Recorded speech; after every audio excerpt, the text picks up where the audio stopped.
quando eu vi pela primeira vez, naquela época nós não tínhamos imagem de satélite.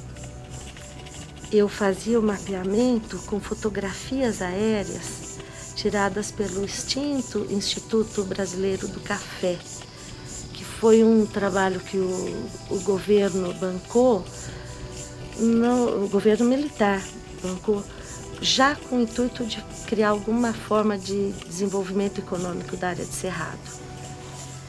Bom, nas fotografias aéreas eu comecei a ver aquela coisa enrugada, aquela paisagem encalombada. E eu fui conversar com um colega que já há bastante tempo em Uberlândia, mostrei a fotografia e falei, o que é isso? Ele falou, não sei, isso deve ser tufos de capim mais alto. Então vamos lá ver. E foi assim que eu conheci os murunduns, que me intrigaram já de cara. E numa das primeiras idas ao campo, à nascente do Uberabinha, eu vi os tratores alisando isso que na época eu aprendi que chamavam covoais. Mas esses covoais, isso era uma linguagem local. Não havia um nome, digamos, científico para isso. Muita gente chamava, aquilo lá é um corvá. E esse corvá só atrapalha a gente. A mesma ideia que encontrava lá na cidade de que o rio só atrapalhava. Então, o covoal era visto como um empecilho ao desenvolvimento econômico que naquela época significava plantar soja.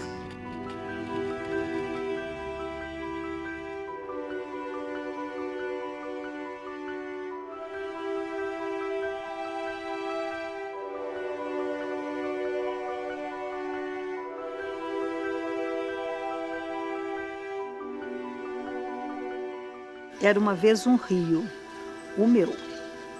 E era uma vez um menino, eu. O rio era assim, era cheio de água. Ele não era grande nem pequeno. Mas então o que ele era? Era médio. Nem largo, nem estreito. Espraiado. Nem fundo, nem raso. Dissimulado. Nem limpo, nem sujo. Turvo. Nem veloz e nem lerdo. Espevitado. Nem sábio, nem burro. Sisudo. Porque a gente tinha medo dele, né? Nem prosa, nem mudo, chuá, chuá, chuá. Nenhuma cachoeira por perto, nenhuma. Garganta nenhuma. Na margem, prainha, no leito, corredeira e marola. Na curva, uma ilha. Um rebojo aqui, um rebojo acolá. Mas tinha uma ponte, e a ponte era tudo.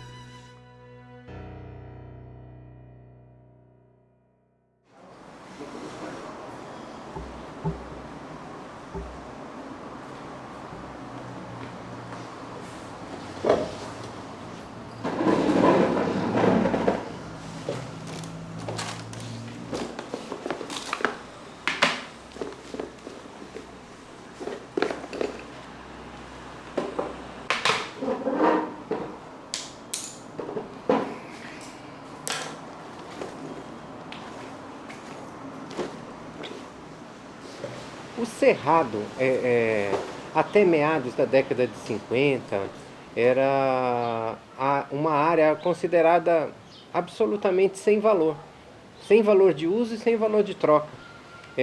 Inclusive tem um dito popular que os antigos diziam que cerrado nem dado nem herdado.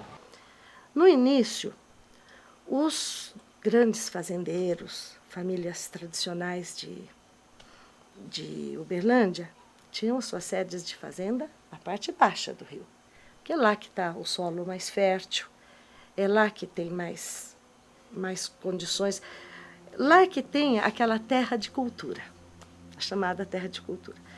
A parte alta não tinha valor nenhum. A parte alta era um cerrado, onde até a década de 70 se acreditava que não servia para plantar nada.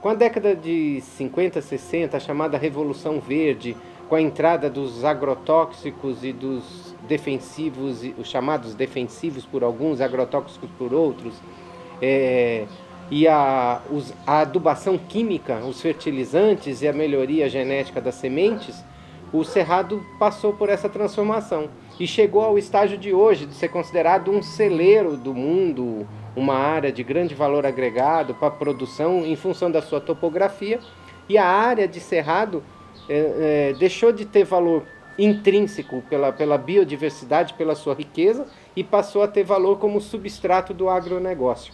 E isso foi bastante interessante porque foi motivado e incentivado com recursos públicos. Na década de 70, com o governo militar, começam os Planos de Desenvolvimento Nacional, os PNDs, né? E a imensidão dos cerrados, até então não utilizados, passa a ser foco. Nós temos que plantar alguma coisa no cerrado, o cerrado tem que ficar produtivo. Então, a primeira etapa foi dar incentivo fiscal para reflorestamento por eucalipto.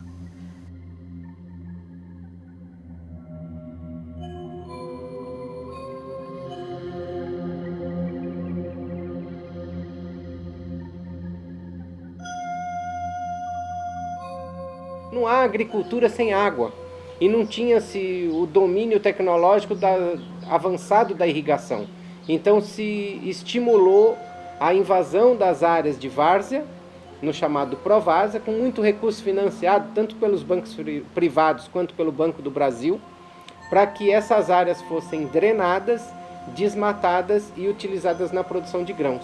Mas paralelamente a isso, o governo investiu na Embrapa para desenvolver sementes que fossem adaptadas às condições climáticas e de solo do cerrado, né?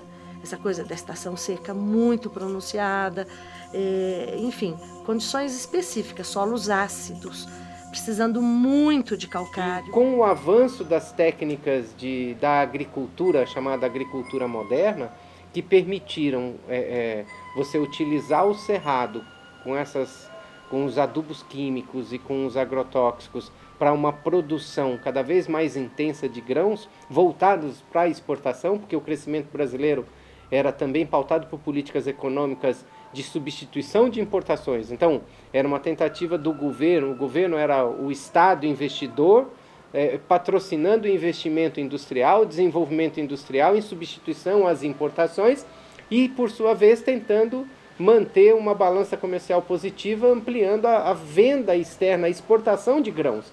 Então, esses grãos voltados para a exportação. Então, isso cria a necessidade de abrir fronteiras agrícolas. Então, essas características físicas, né, naturais, que sintetizam um processo de evolução da paisagem ao longo de milhares de anos, essas particularidades dessa natureza, elas serviram muito bem aos interesses das políticas de ocupação do cerrado. Então você tinha uma terra plana, propícia à mecanização, né, que se estabelecia em grandes propriedades, e isso se fez muito compatível com o interesse dessas políticas públicas. A área do Triângulo Mineiro foi praticamente um local de ensaio do grande projeto de plantio de soja e de cereais, né, pelo interior do Brasil. O que se percebeu que foi um grande equívoco e um crime de lesa natureza, E hoje, muitos desses proprietários, alguns que venderam as propriedades e outros que ainda as detêm, são penalizados. Inclusive, e aí está um grande paradoxo, porque eles receberam dinheiro público para degradar o ambiente e agora são penalizados pelo Estado, pelo Ministério Público, por terem degradado o meio ambiente. Então, em palavras populares, o governo deu dinheiro a rodo para esses proprietários se instalarem, do ponto de vista técnico, nessas áreas tabulares, da onde nascem essas águas que formam o rio Uberabinha. Então, acabaram sendo uma massa de manobra de políticas econômicas desenvolvimentistas equivocadas. Isso é uma constatação que hoje é natural, ela é óbvia, mas parecia não ser naquela época para esses chamados desbravadores. Então era uma lógica imediatista de desmatamento com correntão, de desmatamento com máquinas, que era um desmatamento pleno, completo, de invasão inclusive das áreas que são consideradas de preservação permanente, para entrar com esses cultivos, e isso teve consequências bastante nefastas para a conservação desse bioma cerrado.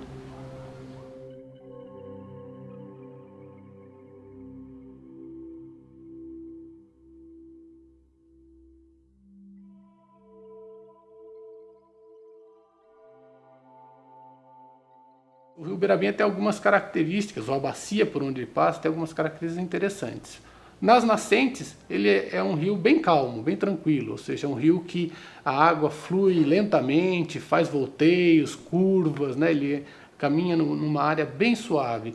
E depois da metade do canal, né, para frente, ele começa a ganhar velocidade por conta de atingir rochas diferentes, né, que são os basaltos. E aí você vai ter a formação de corredeiras, cachoeiras, né, e o relevo muda completamente. De um relevo que era plano, passa a ser um relevo bastante ondulado, quase que formando um cânion.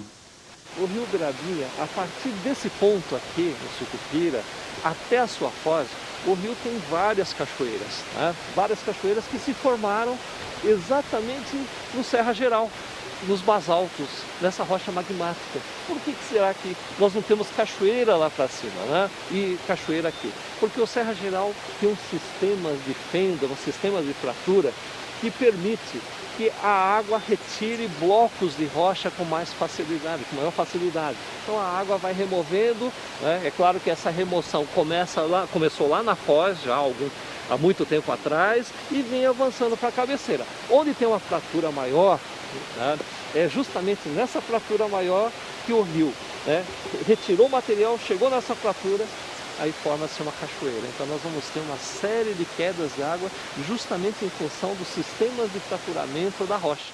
Então, quando a gente fala do rio Uberabinha, é importante a gente ter em mente que os ambientes são diferentes.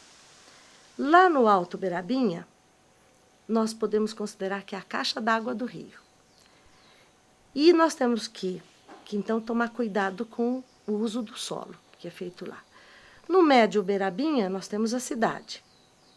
Então, nós temos que tomar cuidado com esgoto, com os restos urbanos. E no Baixo Uberabinha, então, ali a coisa é mais crítica ainda.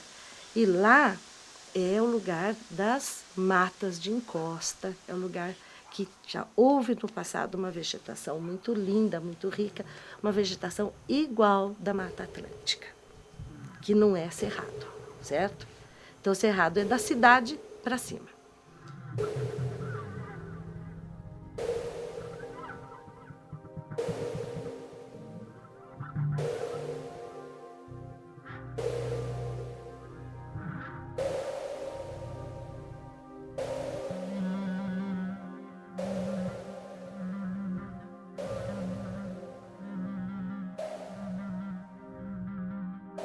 Uberlândia me intrigava demais, não só a relação com o rio, mas a relação do crescimento urbano.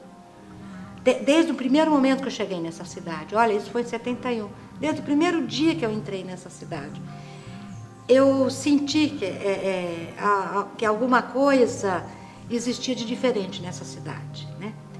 esse crescimento acelerado da cidade, isso daí me intrigava muito.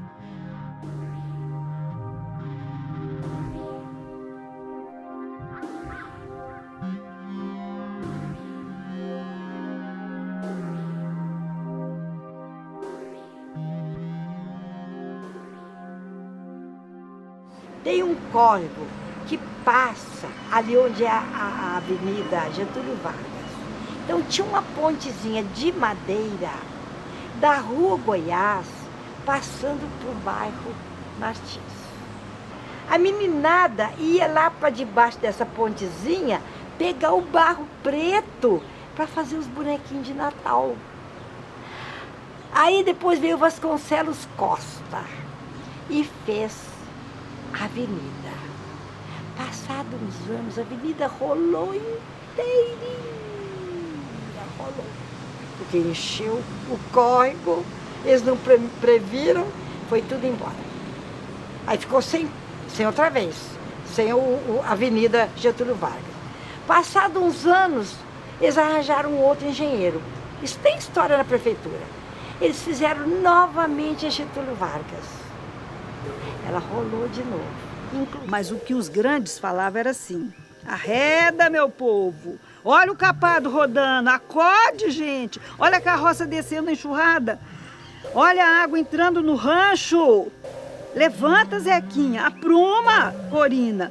Quem ombra? Volina. Volina paralítica, tá morrendo afogada, rodando no rio. Minha Virgem Maria, minha Nossa Senhora, destramela a porteira, Tunico, solta a tropa na larga, solta a bezerrada, minha Nossa Senhora, minha Santa Luzia, acorde, gente, socorro. Jesus amado, tem piedade de nós. Era o desespero, eu vi esse desespero várias vezes, porque saía todo mundo que tinha carro e ia tentar salvar a gente, mas o pessoal rodava de noite na escuridão, porque não tinha como. Você salvava por acaso, pegava alguém pela saia, algum neném rodando, era uma coisa horrorosa.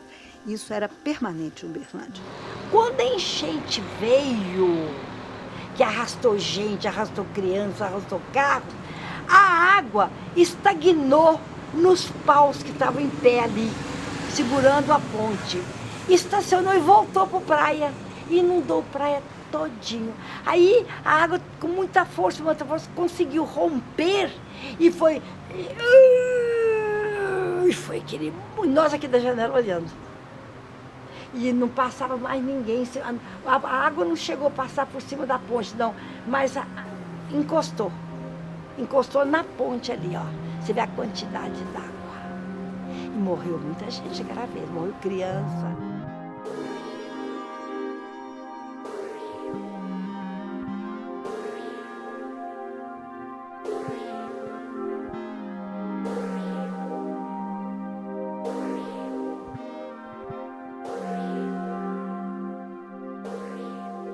Se a gente vê a história da humanidade, sempre a humanidade teve que ficar onde tinha água, né? Tinha que estar onde tinha água. A água é a vida, né? Mas tinha uma relação de afeto com essa água. E aqui eu não sentia essa relação de afeto com o rio Uberabinha. No início dos anos 80, vigorava a ideia de que os rios deveriam ser canalizados com toda a sua sujeira, e em cima deles viria uma avenida que significaria progresso. Então, a imagem que se tinha de um elemento ambiental, de um elemento que pode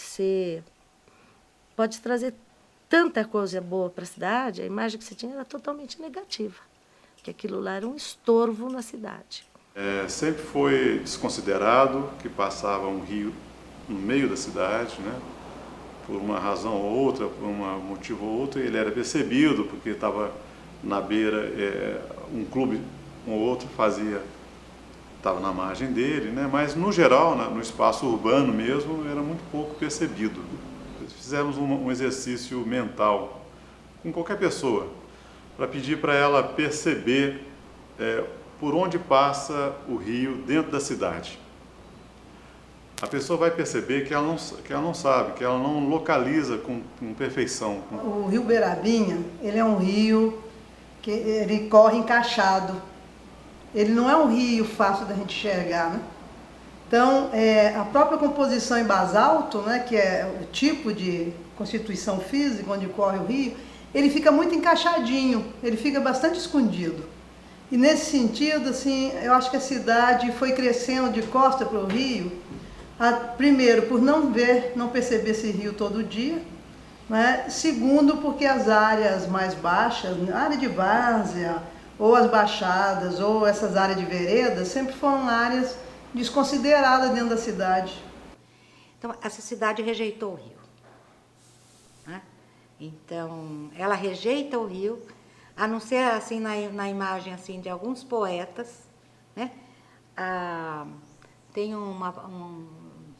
eu gosto até do nome poetisa, hoje diz que poeta é a forma correta, mas tem uma poetisa uberlandense aí, e ela fala de Uberlândia assim, ela é filha da vertente.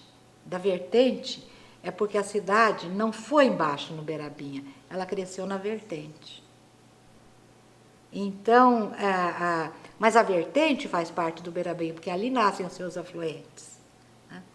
Então, você tem, ao longo de toda a história de Uberlândia, uma relação muito forte com os afluentes do Uberabinha, com os rios, porque, na verdade, a água é o fator principal do estabelecimento de um núcleo urbano.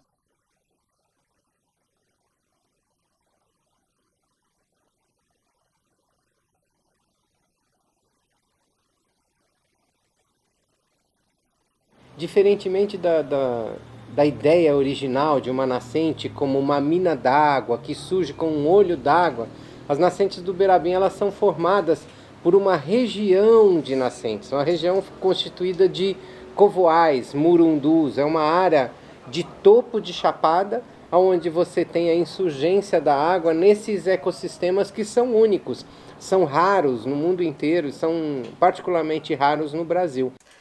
O que deu para entender é que esses campos de murundus, eles se formam em lugares planos, altos, lugares armazenadores de água e que tem muita argila. Porque a argila, ela por ser muito fina, os grãozinhos serem realmente minúsculos, a água tem dificuldade de infiltrar. Se fosse num lugar arenoso, a água desceria e iria para o lençol freático. E então, os campos em cima dessa argila, essa vegetação de campo, ela é tão importante quanto uma floresta. Porque ela vai ali pegar a água que desce das chuvas na estação chuvosa, armazena e vai liberando devagarinho na estação seca. E esses são os chamados murundus. Essas corcovas aí, os covoais, que vão formando pequenas elevações onde fica uma vegetação mais arbustiva. Em alguns locais, pequenas árvores.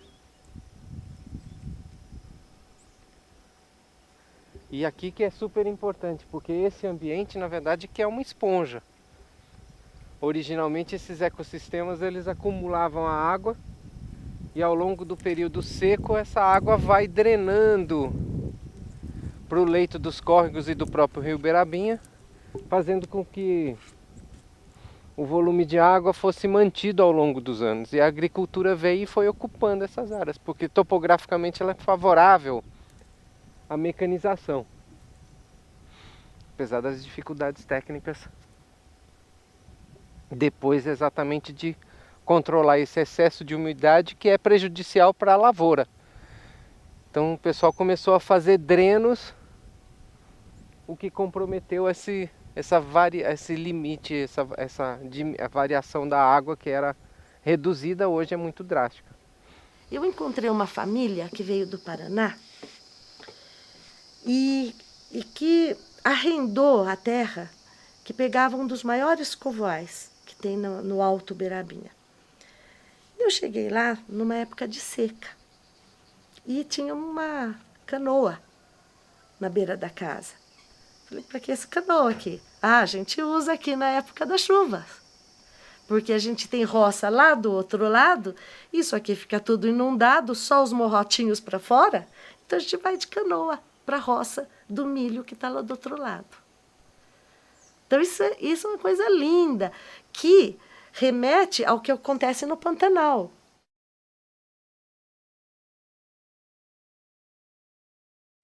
O Cerrado ele passa por umas transformações bem nítidas. Parece que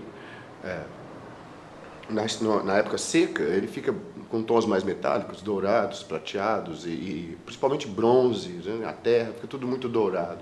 Não temos nuvens durante 3, 4, 5 meses, fica bastante seco. Então, o Babinski, inclusive, gosta mais de pintar no inverno, porque ele diz que tem menos verdes. E realmente no inverno tem menos verde, fica tudo muito palha, né? Muito ocre, e com algumas árvores que florescem nessa época, como o ipê rosa, né? O ipê amarelo e outros. Fica muito bonito se desenhar no inverno, justamente porque tem menos verde, a gente pode delinear mais o aspecto geográfico da paisagem, sabe?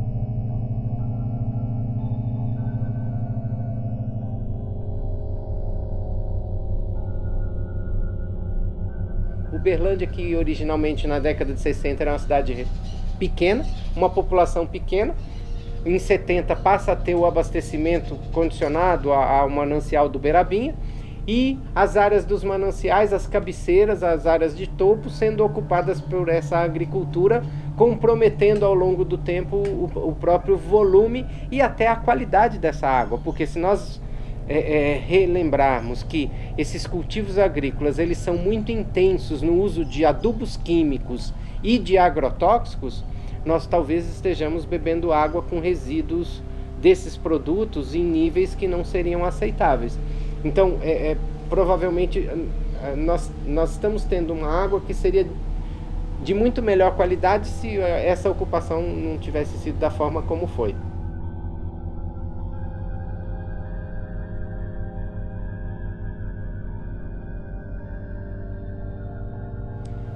Nesse sentido foi que se cometeu talvez o maior crime na nossa região, que foi exatamente esse financiamento público para a degradação das áreas de Murundus e as áreas de nascentes. Então as áreas que são de recarga do lençol, que são importantes para garantir o abastecimento do rio e dos seus tributários, do Uberabinha e dos seus tributários, essas áreas foram drenadas. Elas foram drenadas para poder permitir o cultivo nessas áreas. Na década de 70, pouco se pensava em quais seriam os impactos futuros dessa ocupação, né? Hoje, se a gente percorre esse alto curso da bacia, a gente tem sistemas de drenagem de água, sistemas altamente científicos e técnicos de ocupação dessas áreas, que antes não eram possíveis. Então, esses pacotes tecnológicos, eu acho que a gente tem que ter esse posicionamento também. Esses pacotes tecnológicos e econômicos foram extremamente responsáveis pelas condições atuais que nós temos em termos de ocupação e apropriação social do espaço na bacia hoje. Então nós chegamos a essa situação que hoje na nossa região nós temos remanescentes de vegetação, de ecossistemas originais muito pequenos. Nós temos basicamente menos, só no município de Uberlândia nós devemos ter provavelmente menos de 7% da cobertura original das diversas formações fitofisionômicas do Cerrado, o que é muito pouco. E assim, uma coisa que tem que ser colocada também é que esse rio foi extremamente alterado, foi extremamente sacrificado, ele foi danificado, mas, por outro lado, ele permitiu o desenvolvimento do centro urbano de Uberlândia como é tal. Então a polaridade que Uberlândia exerce hoje no contexto da rede urbana do Brasil, né, o rio serviu a isso, né? Então nós temos que olhar o lado bom, né, tentar incentivar o que deu certo e também olhar as deficiências do processo. Então a bacia do Uberabinha, ela foi extremamente importante para o desenvolvimento de Uberlândia. A gente costuma ver muitas análises de crítica às tecnologias, o que elas podem permitir que você produza mais em espaços menores e proteja e continue compreendendo a importância de manter a biodiversidade. Ela pode, mas isso só se não fosse, a lógica não for acumular capital, porque se for acumular capital, vale qualquer coisa. É isso que nós vemos no nosso mundo de hoje.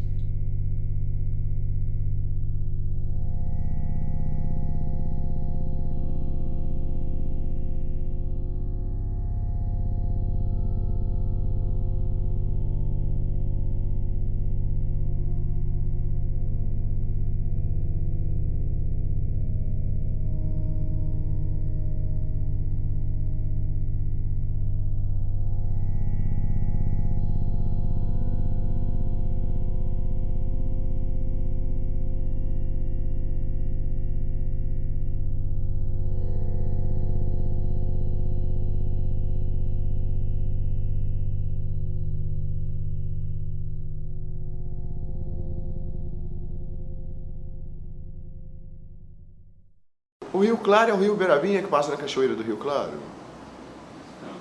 Não. Mas um dia desse eu estava perto de uma cachoeira, pintando uma aquarela, e a água subia da cachoeira e formava uma nuvem em cima daquele lugar fantástico. E a água toda foi para a pintura. Ao mesmo tempo que eu pintava, a cachoeira também pintava junto, foi bastante interessante. A aquarela é muito linda. Ela está bem aqui, vocês querem dar uma olhada? A madrinha e eu ficávamos naquela janela ali, nós tínhamos uma vasilha de alumínio, ouve essa é engraçada. Nós tínhamos uma vasilha de alumínio que tinha um bico. Ela tinha um bico, era um funil grande. E nós punha aquele funil na boca e gritava, não joga lixo no rio! E jogavam frangaiada morta, resto, detritos de matadouro de frango, era tudo jogado aqui. E nós gritando, não joga lixo no rio! E a Marta achou tão interessante que ela levou o meu funil. Para quando ela conta as histórias do rio, ela mostra o funil. A Marta Panúzio? Panúzio. Ela tem um livro sobre o rio lindo. Era uma vez um rio. Era uma vez um rio, é ele. Ela levou o meu funil. Eu até hoje tenho medo da minha infância, o medo que o Uberabinha seque. Alguém deve ter me assustado com isso, né? E eu fiquei assim assustada. E eu acho até, numa reflexão assim agora, que o que me motivou a escrever Uma Vez um Rio foi essa aflição que eu tenho pelo mau uso que todos nós fazemos, né? Do entorno do Rio Uberabinha. A mata ciliar que acabou, essa extração de areia, que é muito, Uberlândia está crescendo desordenadamente, né? E há uma demanda muito grande, a areia vem toda do Rio Uberabinha.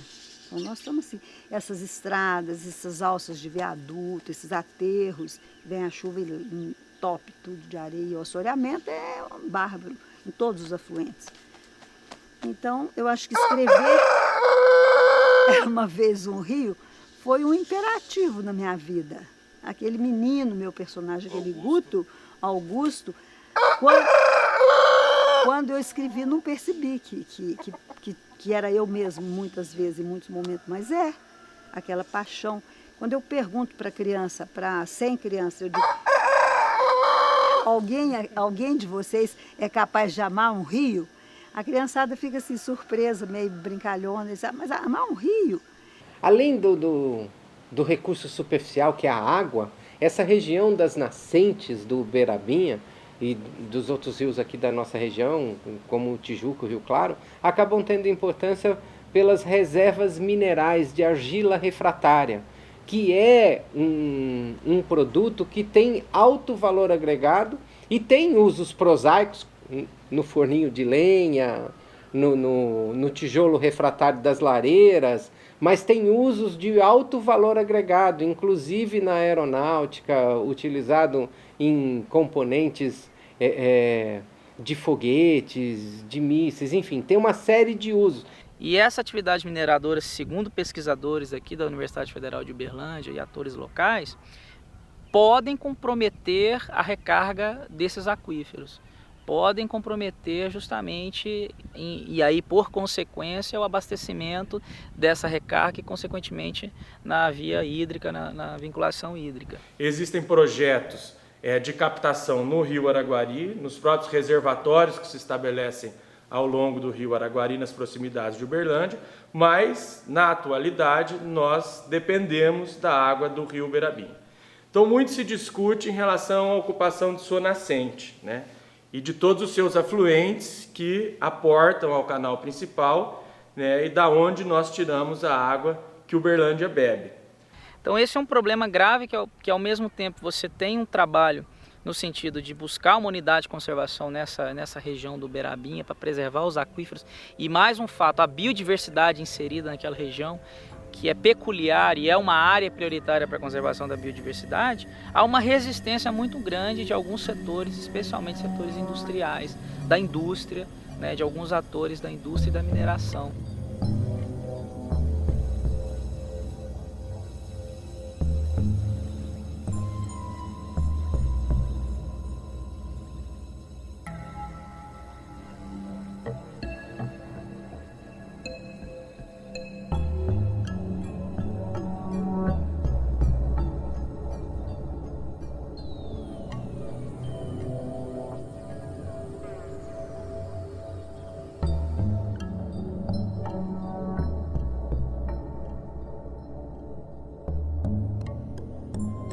A bacia hidrográfica, ela está, digamos assim, ela já está impactada, como eu disse, né? Você tem todo uma ocupação do solo para usos agrícolas, usos industriais, né?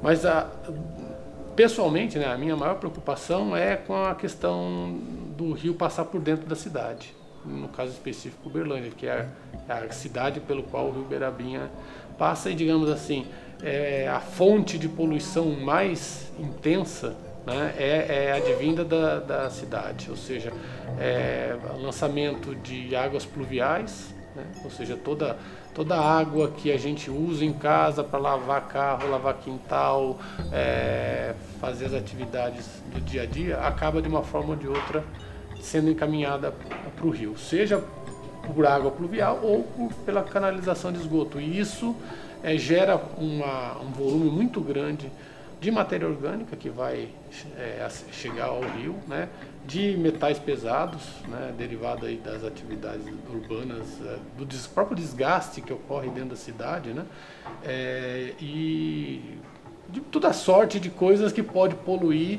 e degradar o rio. Nós não sabemos o que tem na água do rio Uberabinha.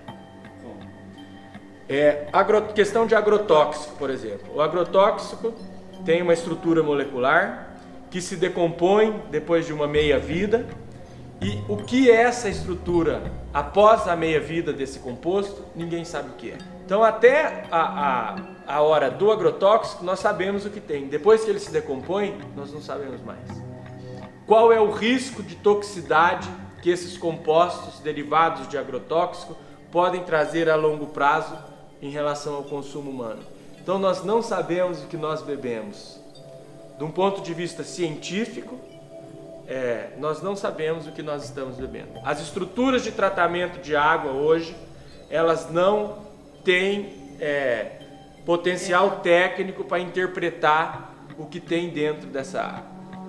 Isso é em pequenas quantidades, né? A água atinge níveis de potabilidade, nós consumimos essa água, mas em pequenas quantidades essas moléculas ainda permanecem e a longo prazo a gente não sabe quais serão as consequências para a saúde pública da população que está consumindo esse recurso. Se você for no Uberabinha na época da chuva, como a gente está agora, você vai ver que os aviões eles saem pulverizando. E por aviões você não elimina os covoais, o próprio rio Uberabinha, as nascentes, as lagoas. O avião ele pulveriza um conjunto todo, né? Que são essas culturas que estão naquele local. Às vezes a água está acumulada na estrada ou na superfície e a pulverização continua. Então, eu acredito que o maior problema que o Uberabinha enfrenta é justamente a contaminação por esses agrotóxicos, né, esses defensivos que eles chamam, né? Hoje nós temos o Ribeirão Bom Jardim, que ele abastece a cidade de Uberlândia. A estação de tratamento de água daqui da cidade, ela trata essa água e deixa ela de uma forma adequada para o consumo. Só que existem algumas interferências que o próprio homem coloca que interferem na qualidade dessa água. O que é isso? Lá na nascente, naquela área de recarga, a 050 passa justamente lá. Então, se acontecer algum problema, algum acidente lá, toda aquela poluição que pode chegar, ela vai entrar dentro desse manancial, vai contaminar essa água. E se não for estabelecida uma medida rápida, ela pode chegar à estação de tratamento de água. Se a gente fizesse um paralelo, dentro das áreas rurais, até chegar a próxima aqui à cidade, o rio tem uma característica que, digamos assim, está ligada às atividades rurais e ele a degradação é mais difusa. Na cidade é que ele sofre a maior agressão. Dentro da cidade, nós temos as fábricas, né? A própria população mesmo, com a falta de cuidado que tem com as coisas, né? Jogar na pia certas substâncias que não deveriam jogar na pia, né? Que vão certamente chegar no rio e contaminar o rio. Óleo, né? Você tem aí própria borra de café, você tem tinta, pintura, né? Então tem uma série de remédios, né? Remédios que você joga, né? Você tem a pasta dental, o creme dental que você utiliza diariamente, né? Que está cheio de substâncias contaminantes aí, né? O próprio produto de limpeza, né? Então você tem, preciso limpar mais o meu piso, então eu preciso de um agente, né, bem oxidante, bem, né, poderoso para limpar, só que ele está cheio de quê? De substâncias químicas, que depois que você enxágua, limpa tudo, isso vai parar lá no rio, de alguma forma. Apesar de Uberlândia ter tentado um tratamento eficiente, construiu-se a ET Uberabinha, mas nós sabemos que às vezes o sistema utilizado não consegue tratar todos os resíduos, né, ou os efluentes líquidos gerados na cidade. Então nós temos efluentes industriais, né, que também são encaminhados para a mesma estação. E o tratamento para efluente doméstico, né, ele não é eficiente para tratar efluente industrial. Então, o DEMAI tem aí um problemão que é tentar separar o efluente doméstico da cidade de Uberlândia dos efluentes industriais.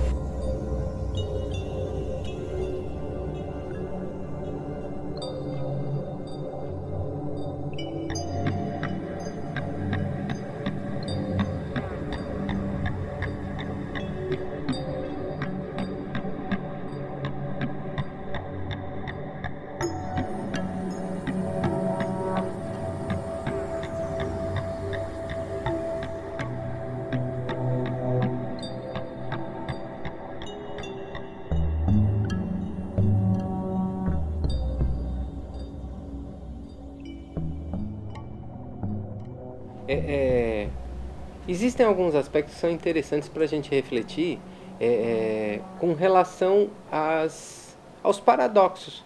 Então, se por um lado uma política desenvolvimentista de ocupação do cerrado, inicialmente com a madeira e depois com as culturas anuais, levou a um processo de valorização progressiva dessas terras e inclusive afetando a estrutura fundiária de modo bastante significativo.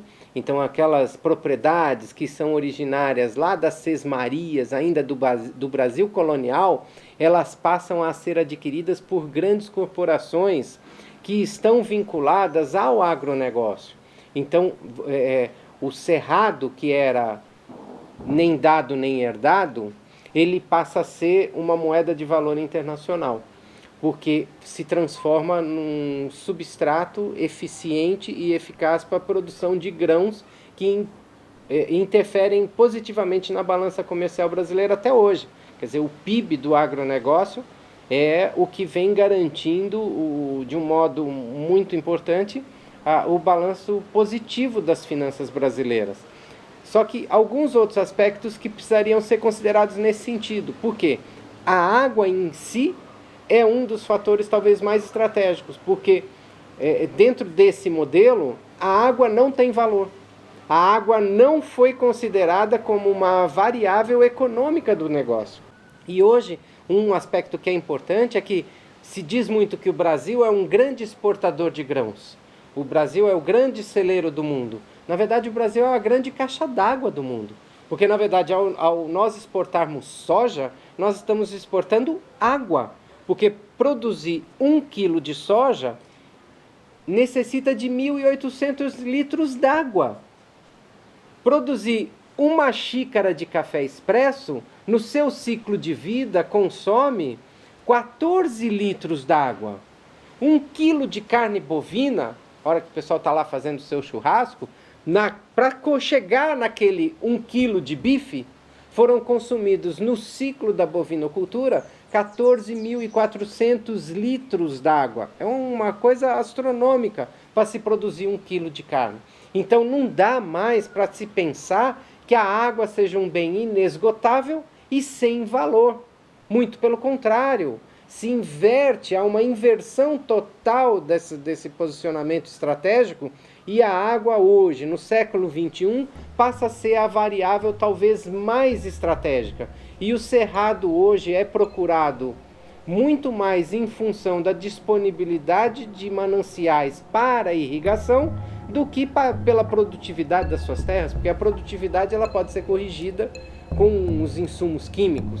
Na verdade, nós devíamos falar que quando se faz o anúncio do desempenho do agronegócio, talvez a gente devesse utilizar o desempenho do aquanegócio, porque na verdade nós estamos exportando água mais do que exportando alimentos, porque o consumo da água é muito maior do que o volume e o peso dos alimentos que nós exportamos, e não podemos desconsiderar essa variável.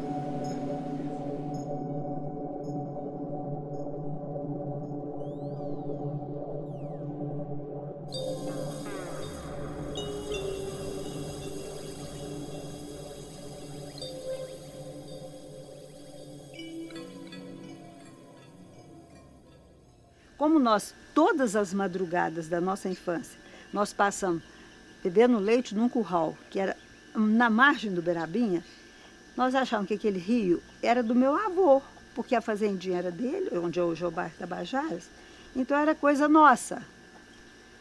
E foi lá que a gente aprendeu a nadar, que a gente se afogou tantas vezes, né? A gente remou pela primeira vez um barquinho. Foi lá que a gente pescou lambari para engolir vivo, porque quem engolisse lambari vivo aprenderia a nadar, né? Então, isso para nós era tudo verdade, indiscutível, inquestionável. É um privilégio de Uberlândia ter um rio desta qualidade, desse tamanho, cruzando a cidade. Com córregos, com cachoeiras, como tem, né, pequenas cachoeiras, pequenas quedas d'água na área urbana.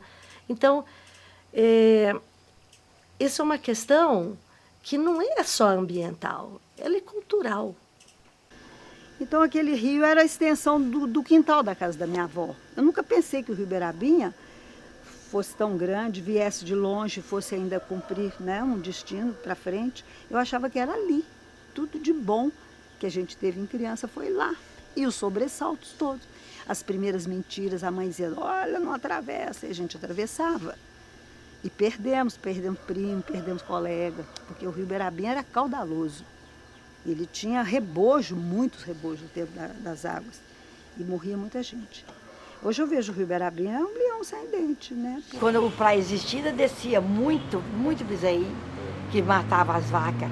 Era a charqueada não, era outro nome, era onde se trabalhava com cáries para vender. Eu sei que os bezerrinhos descia por ali abaixo. Eles nadando encontravam com os bezerrinhos. As informações, digamos, que a gente tem sempre são um tanto quanto controversas, né? Logicamente que ter uma estação de tratamento de esgoto é melhor do que não tê-la, né? Mas, porque isso, logicamente, aí com certeza o rio estaria praticamente morto, né? Mas a eficiência que a estação de tratamento tem, aparentemente, ela não é tão grande quanto poderia. De qualquer forma, existe o tratamento, o material é devolvido ao rio e existe ainda poluição dentro desse material que está devolvido. Ele não é 100%. Então, de uma forma ou de outra, há degradação, independente de ter uma estação de tratamento de esgoto. Então, ainda o Rio Uberabinha ainda convive com o nosso próprio esgoto, né? Nossas fezes, nossa poluição, com isso os peixes que estão ali, todos os seres, os organismos aquáticos que vivem ali. Então isso ainda é uma realidade ainda de um município que se preza por ter uma qualidade de vida alta e etc. Mas uma contradição muito grande quando a gente vai falar, por exemplo, só nessa questão de recursos hídricos e ecossistemas. Nós sabemos que, apesar de Uberlândia ter avançado bastante na questão de água tratada, coleta, né, e tratamento dos resíduos sólidos, né, a gente tem alguns avanços, é uma cidade, né, bem cuidada, vamos dizer assim, mas a parte ambiental ainda tem que caminhar bastante. Por quê? Porque a gente tem a questão dos recursos hídricos, que é séria, a questão dos fundos de vale urbano, muito séria, né? E o tratamento dos efluentes, tanto industriais como os domésticos da cidade. Eu acho que são questões que têm que ser enfrentadas, né? Nós precisamos cuidar da drenagem urbana, evitar, né, enchentes, né, nesses córregos já canalizados e etc.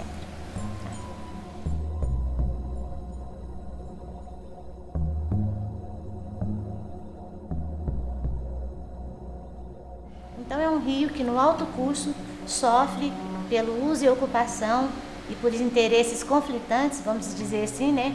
Uberaba tem interesse em produzir grãos e commodities para exportação, para gerar riquezas, impostos e renda, né? E Uberlândia, o interesse no topo é preservar o manancial que abastece a cidade. Então são interesses conflitantes, né?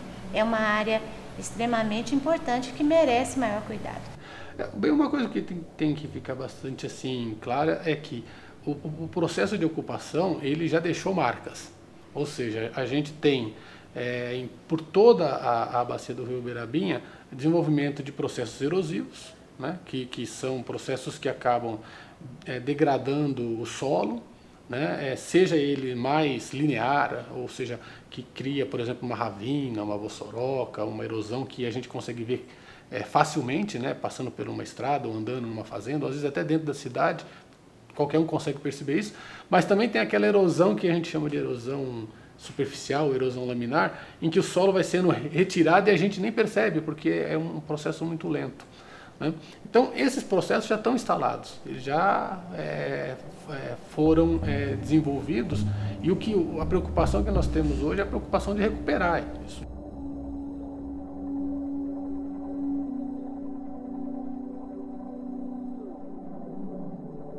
Em qualquer lugar do mundo, já tem experiências isso, por exemplo, em Nova York, em outros países, áreas inseridas, áreas de recarga são estratégicas para cidades, para estados e até para países. Aqui no Brasil, por exemplo, a região de Extrema é estratégica para a indústria de São Paulo, por exemplo, para a cidade de São Paulo, que é onde está o manancial ali na Mantiqueira. Então, Uberlândia começa a dar um pé para trás se não começar a preocupar que aquilo ali é uma área que pode ser preservada, que deve ser mantida, inclusive pensando a curto e médio prazo na questão do dinheiro público, consequentemente. A presença da água no alto das chapadas é uma coisa assim importantíssima, não só para o abastecimento humano, que eu coloco em primeiro lugar, pensando na população de Uberlândia, mas para todo o equilíbrio biológico, né? Porque a fauna está ali mostrando. Apesar de ser uma paisagem única, a maioria das pessoas não associa isso com uma nascente. Então, apesar do aspecto brejoso, as pessoas entendem essa área como uma área que pode ser explorada inadvertidamente. Então, Uberabinha não tem uma nascente. Uberabinha tem uma região de nascentes, que era originalmente toda essa região onde nós estamos. E restaram apenas pequenos fragmentos. Então, a preservação desses covoais remanescentes ela é importante, porém, lamentavelmente, tem um papel muito mais testemunhal do que ecológico hoje, porque as suas dimensões não garantem mais a integridade do manancial. Esse rio corre o risco de secar, de desaparecer? Não diria secar, mas eu diria uma redução muito drástica a ponto de comprometer a dependência da população de Uberlândia desse abastecimento.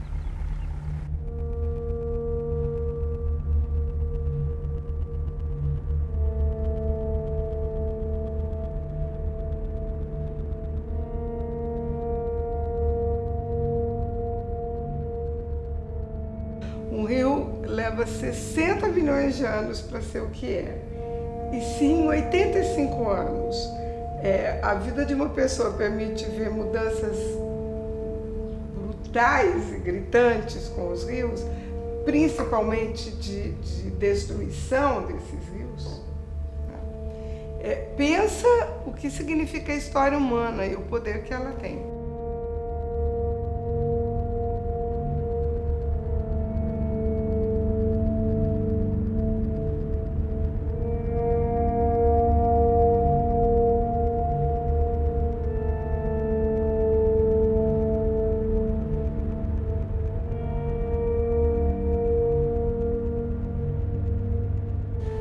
O Rio Uberabinha, para mim, era como uma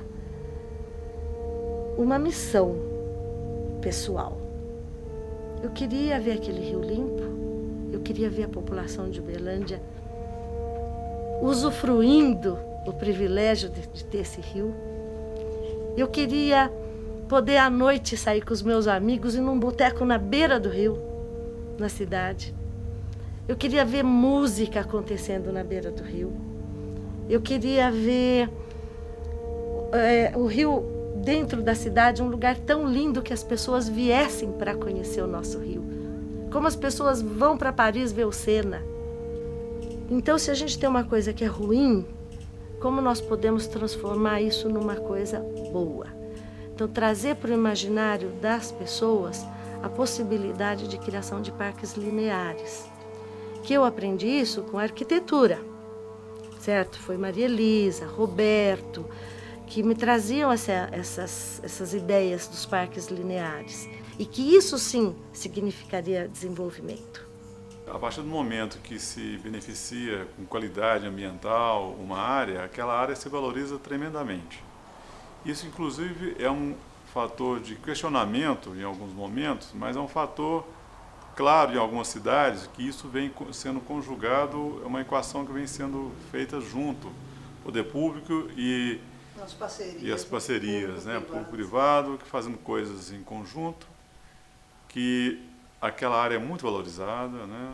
Isso tem o seu fator positivo, lógico, o negativo, que é excessivamente valorizado, mas dá-se um jeito. Aqui em Uberlândia, por exemplo, me parece isso anda com uma velocidade muito lenta. Me parece que o trabalho que já tem sido feito, já tem sido realizado no Parque Linear do Uberabinha, por exemplo, já teria ter tido um efeito muito mais perceptível, né? Mas ainda esse modelo dentro da cidade de Uberlândia tem uma concepção muito urbanística, muito paisagística. Ela não ainda consegue trabalhar ainda, a gente não vê um trabalho na questão de você preservar, por exemplo, as matas ciliares. Então quem vai ali no Rio Uberabinha e vê o parque linear instalado ali, tudo bem, um belo trabalho, você tem uma pista de caminhada, uma pista de ciclovia para o pessoal da cidade poder tá ocupando, mas aí aquela função ecológica, isso você não vê um trabalho de recuperação das áreas, isso ainda é uma ausência aqui. Eu acho que Uberlândia tinha que ser mais severa assim, na aplicação das leis. A lei orgânica do município é muito boa. Eu era vereadora quando a lei foi feita, foi discutida exaustivamente numa Câmara que tinha vereadores completamente desinteressados dessa questão. Parecia um capítulo assim supérfluo. Mas que bobagem é essa? Surgiu até uma lei de proteção às baleias, porque quem sabe um dia uma baleia podia subir rio acima e encalhar. Quando a gente pega a legislação ambiental, que acontece principalmente nas APPs, nas áreas de preservação permanente no município de Uberlândia, é uma completa ausência, uma completa falta de realidade, de execução dessa legislação. Então tem vários córregos subbacias do próprio rio Uberabinha em que você tem as APPs negligenciadas, tem essas APPs degradadas, né? E ainda muito tímido a presença da prefeitura. Uma legislação que é genérica e que fala que deve ser preservado 50, 100, 500 metros a partir de uma determinada nascente ou de um determinado curso d'água, como que você aplica isso numa área onde você não tem um olho d'água, você não tem uma nascente, Nós temos uma região que é bastante ampla, que é uma região de nascente. E que o nosso foco da discussão principal é o Uberabinha, mas essa região, ela originalmente tinha muitos covoais e que estão, na verdade, em 3 bacias. Além da bacia do Uberabinha, nós temos a bacia do Rio Claro e a bacia do Tijuco, que estão aqui muito próximas. O Uberaba tem a sua responsabilidade, porque, de certa forma, o Uberaba também está tomando água da bacia do Rio Claro para o seu abastecimento. Então, o Uberaba não pode se omitir de não querer, naquilo que lhe cabe, na parte do município, junto às nascentes do Uberabinha. Ela não pode se omitir se ela mesma faz uso de um sistema de coleta de água da bacia do Rio Claro em outra das nascentes do Rio Claro, né, Bruno? É verdade. Porque na época de crise em Uberaba se tem uma transposição de água. Então as coisas têm que ser, eu acho que não é a universidade, não é a comunidade, somos todos nós.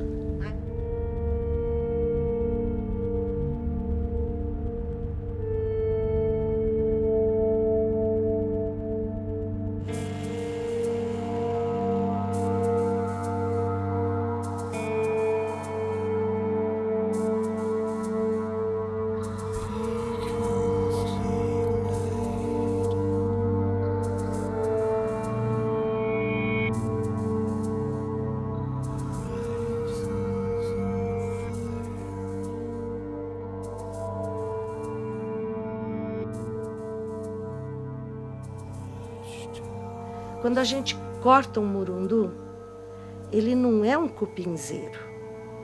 Ele é uma colinazinha de solo. Então foi todo um processo longo e que pode ser destruído num dia. O trator passa e alisa. Então, o murundu merece respeito. Ele está ali, ele tem uma história, a formação daquilo demorou muito tempo. Como eu disse, você pode educar, né, para conseguir um certo objetivo, você pode repreender para conseguir um determinado objetivo, e você pode incentivar, né, através de alguma forma para que se consiga o objetivo. Então você tem vários meios, né, de colocar essa questão ambiental, né, essa conscientização, essa sensibilização ambiental na cabeça das pessoas, e isso, começando na criança, o adulto com certeza muda de comportamento. 100% da população também não acredito, mas cada vez mais eu acho que a população compreende e tem preocupações ambientais, porque olha para o futuro e percebe que tem limites, né? Ou seja, o uso das coisas, o uso dos recursos tem uma certa limitação. Muitos dizem que o século XX foi marcado pelas guerras que foram ativadas ou foram motivadas pelo petróleo, e que a água é o gatilho dos grandes conflitos do século XXI. Isso está provado que é verdadeiro, inclusive pelo interesse de grandes grupos estrangeiros em adquirir terra para garantir o fornecimento depois de grãos para os seus países, e a China é o país mais emblemático nesse sentido. Enquanto existir história humana, existe uma ligação entre a história humana e a história da natureza. Aliás, a história da natureza é a história humana. E aí, isso é um ponto fundamental para nós entendermos, então, o que está acontecendo hoje, os problemas ecológicos que nós temos. Eu vejo assim, Uberlândia é responsabilidade de uberlandense. O rio nasce em Uberaba, vem se avolumando, e ele faz um desenho lindo de Uberlândia, né? Porque ele banha Uberlândia. Hoje, nas duas margens, Uberlândia se expande. E se esse rio correr algum risco, está correndo, né? Sofrendo muito. Mas eu imagino que a consciência ambiental, que a escola está disseminando na cabeça da criança, transformando cada aluno, cada criança, cada jovem, num soldado em defesa dessa luta. A consciência ambiental vem tão rapidamente como o prejuízo que está acontecendo aí. Então, perder o rio Uberabinha é matar o Uberlândia. E a gente não vai ser tão burro de permitir que isso aconteça, né? nós somos, nesse sentido do Spinoza, nós somos todos parte da mesma substância, humanos e rio. O rio e o humano faz parte do mesmo universo. Não há como o humano existir sem o rio. Talvez o rio exista sem o humano, mas não dá.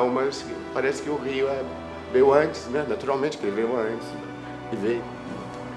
Nós somos o rio, Humberto. Nós temos que preservar isso. Nós não podemos esquecer isso. Nós somos o rio. Nós somos os mares, nós somos a natureza. Se a gente destrói aquilo, a gente está destruindo a gente mesmo. Eu tenho constantemente a natureza à minha vista. Eu estou na copa e eu estou vendo a natureza. Eu estou na sala e estou vendo a natureza. Eu estou aqui e estou vendo a natureza. É lindo morar aqui.